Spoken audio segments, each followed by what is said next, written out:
ওম সর্বমঙ্গল মঙ্গলে শিবে সর্বার্থ সাধিকে শরণ্যে ত্র্যম্বকে গৌরী নারায়ণী নমস্তুতে। জয় মা দুর্গা, জয় মা বিপত্তারিণী। নমস্কার বন্ধুরা, আষাঢ় মাসের রথযাত্রা থেকে উল্টো রথের মধ্যে যে শনিবার ও মঙ্গলবার পড়ে, এই দিনগুলোতেই বিপত্তারিণীর ব্রত পালন করা হয়ে থাকে। হিন্দু ধর্মে বিপত্তারিণী ব্রতের গুরুত্ব অপরিসীম। দেবী দুর্গার 108 অবতারের অন্যতম এবং দেবী সংকট নাশিনীর একটি রূপ হলেন মা বিপত্তারিণী। বিশ্বাস অনুযায়ী ভক্তি মনে এই পুজো করলে যে কোনো বিপদ থেকে রক্ষা পাওয়া যায়। হিন্দু ধর্মাবলম্বীরা মূলত বিপদ থেকে উদ্ধার পাওয়ার জন্যই এই দেবীর পূজা অর্চনা করে থাকেন। সংসারে যাবতীয় বিপদ দূর করতে হিন্দু মহিলারা এই ব্রত পালন করে থাকেন। এই পূজার একটি বিশেষ নিয়ম হলো সব কিছুই 13টা করে উৎসর্গ করতে হয় দেবীকে। আজ 21শে জুলাই বা 4ঠা শ্রাবণ মঙ্গলবার। আজকের এই ভিডিওতে আমি আপনাদের পাঠ করে শোনাবো বিপত্তারিণী মায়ের ব্রতকথা বা পাঁচালী। তবে একটা কথা খেয়াল রাখবেন, যে কোনো ব্রতকথা বা পাঁচালী যখন পাঠ করবেন বা শ্রবণ করবেন তখন তা সম্পূর্ণ শেষ করবেন, তা না হলে ব্রতের পূর্ণ ফল লাভ হয় না। তাই আপনাদের কাছে আমার অনুরোধ, ব্রতকথা বা পাঁচালী যদি শ্রবণ করা শুরু করেন তাহলে একেবারে শেষ পর্যন্ত শ্রবণ করবেন। আর আজ যারা কোনো কারণবশত এই ব্রত রাখতে পারেননি, তারাও যদি এই ব্রতকথাটি শ্রবণ করে মায়ের উদ্দেশ্যে একটি প্রদীপ প্রজ্বলন করতে পারেন, তাহলেও তারা এই ব্রতের ফল অনেকাংশেই লাভ করবেন। চলুন তাহলে শুরু করা যাক মা বিপত্তারিণীর ব্রতকথা বা পাঁচালী। জয় মা বিপত্তারিণী। বিপত্তারিণী ব্রতের প্রচার। কৈলাস শিখরে বসি গৌরী পঞ্চানন, করিছেন মহানন্দে কথোপকথন। হেনকালে উপস্থিত দেবর্ষি নারদ, প্রণত সে ভক্তি ভরে ভাবে গদগদ। মৃদুহাস্যে জিজ্ঞাসেন তারে মহেশ্বর, কি কারণে দেখি আজি কৈলাস শিখর। নারদ বলেন, দেব দুঃখিত অন্তর, জগতের দুঃখ দেখে ভাবি অতঃপর। মর্তবাসী নারীগণ দুঃখ কষ্ট পায়, নানা বিপদেতে তারা সদা মৃতপ্রায়। সবে সুখ শান্তি পায় তব করুণায়, তবে কেন নারীদের এত কষ্ট হয়। বিপদ নাশক হয় কিবা ব্রত ফলে, শান্তি পাব সেই তত্ত্ব আমারে কহিলে। পার্বতীর পানে চাহি কহে আশুতোষ, শুনহ নারদ বলি ব্রতের বিশেষ। বিপত্তারিণীর ব্রত নাম হয় যার, সর্বদুঃখ নাশ হয় আচরণে তার। মুনি বলে সেই কথা কহ মূলাধার, কিভাবে মর্তেতে হইল ব্রতের প্রচার। আশুতোষ বলে শোনো ঋষি মহামতি, ব্রতের প্রচার হলো যেমতে সম্প্রতি। বিদর্ভের রাজা হয় নাম সত্যক্রম, গুণবতী নামে সাধ্বী পত্নী অনুপম। গুণে সরস্বতী রূপে মহালক্ষ্মী প্রায়, দিন দুঃখী জনে রানী সতত সহায়। বিপত্তারিণীর ব্রত করিতে প্রচার, দেবী দুর্গা মহামায়া করিল বিস্তার। পরম ধার্মিক রানী সতী গুণবতী, তাহাকেও মতিভ্রষ্ট করিল সম্প্রতি। আশ্চর্য বারতা এক করহ শ্রবণ, চামারিণী সহতার হইল মিলন। যতনেতে নানা দ্রব্য দেন তারে রানী, বস্ত্রেতে বাঁধিয়া লয় সব চামারিণী। একদিন কহে রানী চামারিণী প্রতি, কু ইচ্ছা হইল মনে শুনহ সম্প্রতি। যে মাংস অখাদ্য আর অস্পৃশ্য অদৃশ্য, বাসনা হয়েছে তা তো দেখাবে অবশ্য। শিরে হাত দিয়া তবে বলে চামারিণী, অসম্ভব কথা কেন বলো মহারানী। কোন ক্রমে রাজা যদি ইহা টের পান, অবশ্য বোধিবে যেন দোহার পরাণ।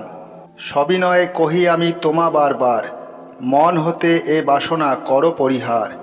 গুণবতী বলে তুমি দিবে সঙ্গপনে, তুমি আমি বিনা অন্যে জানিবে কেমনে। রানীর বচন শুনি চামারিণী তাই, বস্ত্রে আচ্ছা দিয়া মাংস আনিল তথায়। মাংস লয়ে রানী অতি রাখিল গোপনে, দেখিলেক রাজভৃত্য সন্ধিহান মনে। রাজভৃত্য গিয়া কহে রাজারে বারতা, ক্রোধে গিয়া রাজা বলে রানী গেলে কোথা। ভয় ভীতা রানী আসি দাঁড়ালো তখন, নৃপ কহে চামারিণী কি দিল এখন। ধর্মপত্নী হও তুমি ধর্মের সহায়, সত্য বলো যাতে মম ধর্ম রক্ষা পায়। ভীতা রানী কহে অতি বিষণ্ণ হইয়া, দিল মোরে ফল পুষ্প রেখেছি ঢাকিয়া। নিত্য পূজা বাকি আছে করি সমাপন, তোমাকে দেখাবো আমি অবশ্য রাজন। নৃপ বলে নিত্য পূজা করো সমাপন, সভা হতে আসি করিব দর্শন। নৃপ গেল সভাগৃহে রানী ব্যস্ত হয়ে, দুর্গা দেবী পূজে কান্দি বিপদে পড়িয়ে। বিপত্তারিণী দুর্গে তং বিপন্নাং ত্রাহিমাং শিবে, ভক্তি মন্ত্রণং জানামি বালাহং দুষ্কৃতকারিণী। অদ্য রক্ষ মহামায়ে ঘোর দুষ্কৃত কর্মণি, যাবজ্জীবাম্যহং দুর্গে ব্রতং যাবৎ করম্যমহম। গুণবতী স্তবে তুষ্টা হয়ে মা ভবানী, তাহাকে কহেন দেবী করি দৈববাণী। কেন মাতা তুমি এত মনে করো ভয়, অভয়া আমার নাম জানো তো নিশ্চয়। বিপদে পড়িয়া যেবা লয় পদাশ্রয়, তাহার বিপদ মাগো কখনো কি রয়। স্তবে তুষ্টা হইনু আমি দিনু এই বর, মাংস হইল ফল পুষ্প দেখো অতঃপর। তরা গিয়া ঢাকা তুলি দেখিল তথায়, পাত্র মধ্যে ফল পুষ্প দেবীর কৃপায়। ডাকিয়া রাজাকে তারে ফল পুষ্প দিল, তুষ্ট হয়ে মহারাজা প্রসাদ খাইল। নৃপ বলে ক্ষম মম অপরাধ রানী, বলেছি তোমায় আমি কত মন্দ বাণী। যাবজ্জীবন রানী ব্রত আচারিয়া, দেহ অন্তে গেল রানী কৈলাস চলিয়া। শুনহ নারদ তোমা কহি ইতিহাস, যে ভাবেতে নরলোকে ব্রতের প্রকাশ। শুক্লপক্ষে আষাঢ়ের দ্বিতীয় তিথিতে, বিপত্তারিণী ব্রত হইল পৃথিবীতে। শনি বা মঙ্গলবার নবমী তিথিতে, উপযুক্ত হবে যেন এ ব্রত করিতে। যখন বিপদে পড়ি ডাকিবে তারিণী, অবশ্য করিবে দয়া বিপদ নাশিনী। বিপত্তারিণীর ব্রতকথা বা বিপদ নাশিনীর পাঁচালী। কর্মদাস নামে দ্বিজ অবন্তী নগর, পত্নী সাহা সহবাস করে নিরন্তর। রাজবাড়ি সিধা মাত্র জীবন রক্ষার, অর্ধস্যের চাল ডাল কাঁচা কলা আর।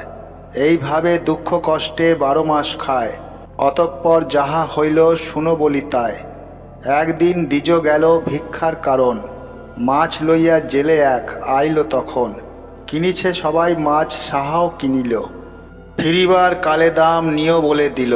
মাছ বিক্রি করি জেলে ফিরে কতক্ষণে, কর্মদাস বাটি আসি ঘন ডাক হানে।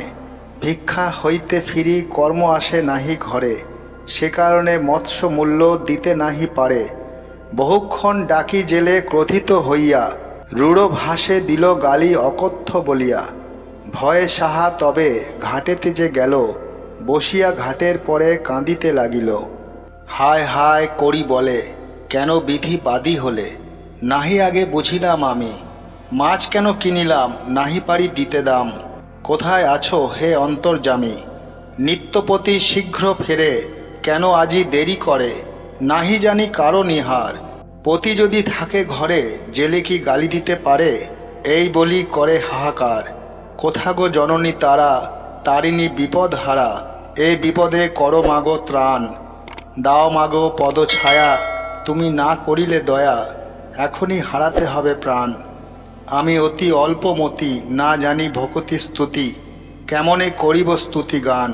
দেবীর হইল দয়া, বৃদ্ধা বেশে দেখা দিয়া, শুধাইল কান্দ কি কারণ। বৃদ্ধা বলে কেন কান্দ এখানে বসিয়া, আপন বিপদ তুমি আনিছ ডাকিয়া। সাহা বলে শোনো মাতা মাছ আমি কিনি, মূল্য না পাইয়া জেলে বকিল এখনি। গৃহে নাহি স্বামী মোর দাম দিতে নারী, ঘাটে বসি কান্দিতেছি কি উপায় করি। বৃদ্ধা বলে গৃহে গিয়া দেখো খুঁজিয়া, হাঁড়ি মধ্যে কড়ি আছে বিদায় করো দিয়া। গৃহে গিয়া দেখিল যে হাঁড়ির ভিতরে, কড়িতে হাঁড়িটি ভরা আনে ধীরে ধীরে। ডাকিয়া জেলের দেয় সাহা খুশি মনে, ধরিয়া বৃদ্ধার পদে জিজ্ঞাসে তখনে। বৃদ্ধা বলে হই মাস শাশুড়ি তোমার, এখানে খাইব হাঁড়ি করহ জোগাড়। সাহা বলে ওমা হাঁড়ি পাইব কোথায়। বৃদ্ধা বলে ওই দেখো ঝুলিছে শিখায়। সাহা বলে নববস্ত্র পাইব কোথায়, নাহি কাপড় অন্য ঠেকিলাম দায়। বৃদ্ধা বলে নববস্ত্র আছে আলনায়, পেয়ে শাড়ি স্নান করি পড়িল যে তাই। সাহা বলে চাল ডাল নাহি তরকারি, কেমনে রন্ধন করি বলো তরা করি। বৃদ্ধা বলে, দেখো মাতা, ধামার মধ্যেতে পাকের জিনিস সব রয়েছে তাহাতে। অপূর্ব মায়ের লীলা বুঝিবে কি তারি, সাহায্যে রাঁধিল অন্ন ডাল তরকারি। বৃদ্ধা বলে, এসে বাছা দোহে বসি খাই। শুনিয়া কহিল সাহা, পতি আসে নাই। পতি ভাত বাড়ি রাখো কুতূহলে, আমার প্রসাদ খাও, বৃদ্ধা তাকে বলে। সাহা বলে, অন্য পাত্র ঘরে আর নাই, তবে ভাত কিসে রাখি বলো মাসি খাই। বৃদ্ধা বলে, আছে পাত্র দেখো খুঁজিয়া, পাত্র পেয়ে ভাত রাখে সাহায্যে বাড়িয়া। মহানন্দে দুইজনে আহার করিল, একত্রে ভূমিশয্যায় দুজনে শুইল। ঘুমে অচেতন সাহা ডাকে বৃদ্ধা তারে, বলে আমি গৃহে যাই, উঠো এবারে। একথা বলিয়া বৃদ্ধ সৃজি দিব্য পুরী, দাস দাসী কত দিল তাহে সৃষ্টি করি। ঘুম হতে উঠে সাহা বৃদ্ধা না দেখিল, অতুল ঐশ্বর্য হেরি চমকি উঠিল। বৃদ্ধারে না হেরি তার করিল সন্ধান, মনেতে ভাবিল দেবী হবে অনুমান। ছুটিয়া বাহির দ্বারে গমন সে করে, দেখিল দাঁড়ায় কর্ম বাটির বাহিরে। দেখিয়া সাহারে কর্ম বলে কহ শুনি, মমপুরী কোথা গেল হইল এমনি। জিজ্ঞাসিল সাহা এক বৃদ্ধাকে দেখিলে, যাহার কৃপায় এই ঐশ্বর্য পাইলে। একথা বলিয়া সাহা কহে সমুদয়, কিভাবেতে বৃদ্ধাসনে হইল পরিচয়। ঘুমেতে ছিলাম আমি হয়ে অচেতন, নহে বৃদ্ধা হয় দেবী খোঁজহ এখন। খুঁজিতে খুঁজিতে কর্ম বহুদূর গেল, অপরূপ এক কন্যা দেখিতে পাইল। কর্ম তারে জিজ্ঞাসিল, দেখেছ কুমারী। কন্যা বলে, বৃদ্ধা কথা বলিবারে পারি। তৈল সিঁদুরে ঘট ভগবতী পায়, নিবেদিলে বৃদ্ধা কথা বলিব তোমায়। কর্ম বলে, আর মোর ভিন্ন বস্ত্র নাই, এরা বস্ত্রে দেবীপদ পূজিতে গো নাই। কন্যা বলে, আমি বস্ত্র দিব যে তোমায়, স্নান করি তাহা পরি সেব দেবতায়। পড়িল বিষম দায় নিত্যকর্ম সেরে, তৈল সিঁদুরের ঘট নিবেদি দেবীরে। যতবার পুষ্প দেয় ঘটের উপরে, কন্যাপদে ততবার পুষ্প গিয়া পড়ে। রূঢ়ভাবে কন্যাপতি কর্মদাস কয়, জ্বলিছে উদর মোর রঙ্গ এ সময়। কন্যা বলে, দ্বিজ তুমি না চিনিলে মোরে, আমি হই সেই বৃদ্ধা খুঁজিছ যাহারে। কন্যার বচন শুনি হইল তার জ্ঞান, এ নহে সামান্য কন্যা দেখেনু প্রমাণ। সাষ্টাঙ্গে পড়িল কর্ম কন্যা পদতলে, নানা স্তুতি করে দ্বিজ অতি কুতূহলে। কর্মদাস বলে, মাগো কেবা হও তুমি।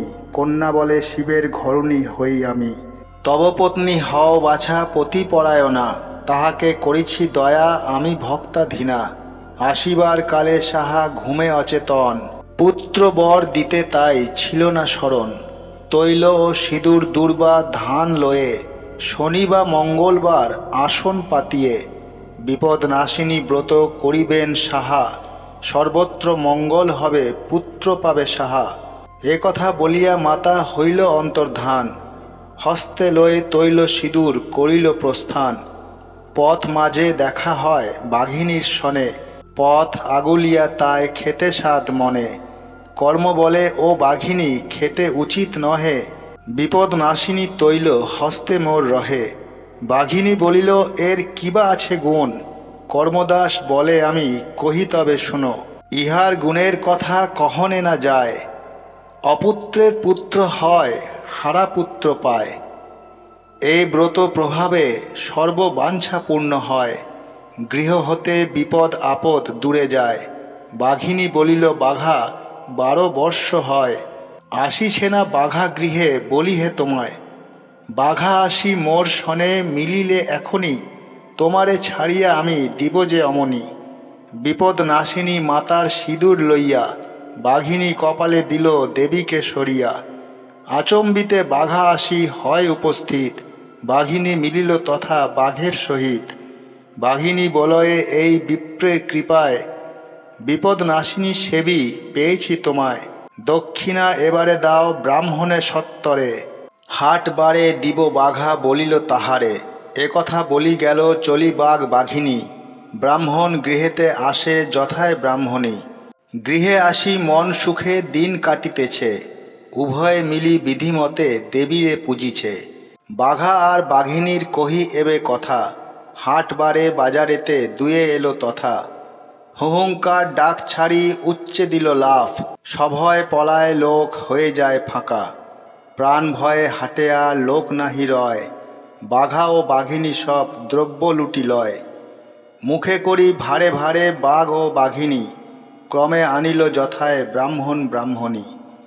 বাটির বাহিরে থাকি ঘন ঘন ডাকে, সাহা ও কর্মদাস সভয়ে শুয়ে থাকে। প্রভাতে উঠিল তারা দেখিল ব্যাপার, বহুমূল্য দ্রব্য দেখি লাগে চমৎকার। চারিদিকে এই কথা সকলে জানিল, রাজা ডাকাইয়া তারে সব জিজ্ঞাসিল। কর্ম বলে মহারাজ করি নিবেদন, পত্নী মোর জানে সব ইহার কারণ। কালী আসি মহারাজ দিব সদুত্তর, এ কথা বলিয়া বাটি গেল অতঃপর। সাহা কাছে আসি সব বৃত্তান্ত কহিল, কর্মদাসে সাহা সব শিখাইয়া দিল। পরদিন গিয়া তবে রাজ দরবারে, বলিতে লাগিলা কর্ম রাজার গোচরে। বিপদ নাশিনী ব্রত ব্রাহ্মণী করিল, ব্রত ফলে ভাগ্যোদয় মোদের হইল। অপুত্রের পুত্র হয় নির্ধনের ধন, হারাধন ফিরে আসে ব্রতের কারণ। রাজা বলে 12 বর্ষ পুত্র নিরুদ্দেশ, এনে যদি দিতে পারো বুঝিব বিশেষ। তব পত্নী স্থানে বলো পুত্র যদি আসে, বিপদ নাশিনী দেবী বুঝিব তবে সে। রাজবাটি হইতে আসি কর্মসাহা স্থানে, রাজপুত্র নিরুদ্দিষ্ট বলিল তখনে। সাহা বলে বল গিয়া আগামী প্রভাতে, তৈল ও সিঁদুর লইয়া পূজার জন্যেতে। বিপদ নাশিনী দেবী পূজিবেন তিনি, সভা মাঝে ব্রত কথা বলিব তখনই। ভক্তের আরাধ্যা দেবী ফিরাইয়া দিবে, এই কথা মহারাজে বল গিয়া তবে।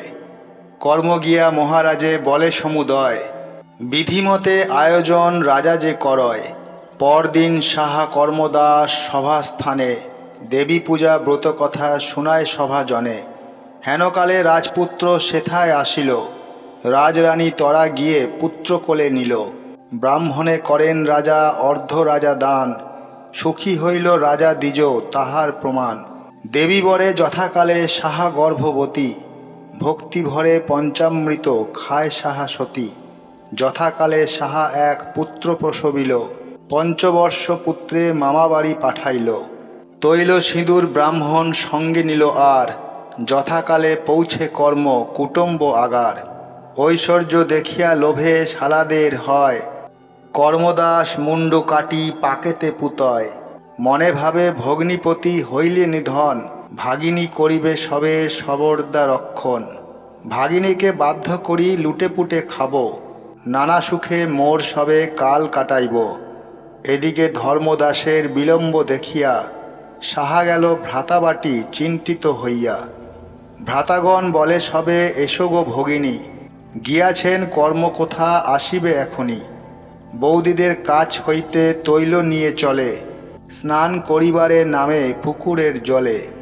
জলেতে নামিলে লাগে পায়ে ধর মাথা, তুলিয়া একত্র করি বুঝিল যে সাহা। কাঁদি কাঁদি ডাকিল সে বিপদ নাশিনী, তৈল ও সিঁদুর সাহা আনিল তখনই। জিউ জিউ বলি তৈল ও সিঁদুর দিল, যেন ঘুম হইতে উঠি ব্রাহ্মণ বসিল। ডাক দিয়া ভ্রাতাদের প্রতি সে বলিলা, দয়া ধর্ম দেখি তোরা সব বিসর্জিলা। তবে পুত্রে সঙ্গে লয়ে কর্মের সহিত, নিজ গৃহে আসিল যে হয়ে তরাম্বিত। দেখিয়া শুনিয়া লোক আশ্চর্য মানয়, বিপদ নাশিনী ব্রত প্রচারিত হয়। ভক্তিভাবে এই ব্রত করে যে রমণী, তারে রক্ষা করে মাতা বিপদ নাশিনী। চরণে দেবেন স্থান সমনকে যিনি, বিপদ নাশিনী ব্রত হইল সমাপন। প্রণতি করিয়া দুর্গা বল সর্বজন। অথ বিপত্তারিণীর ব্রতকথা বা পাঁচালী সমাপ্ত। জয় মা দুর্গা, জয় মা বিপত্তারিণী।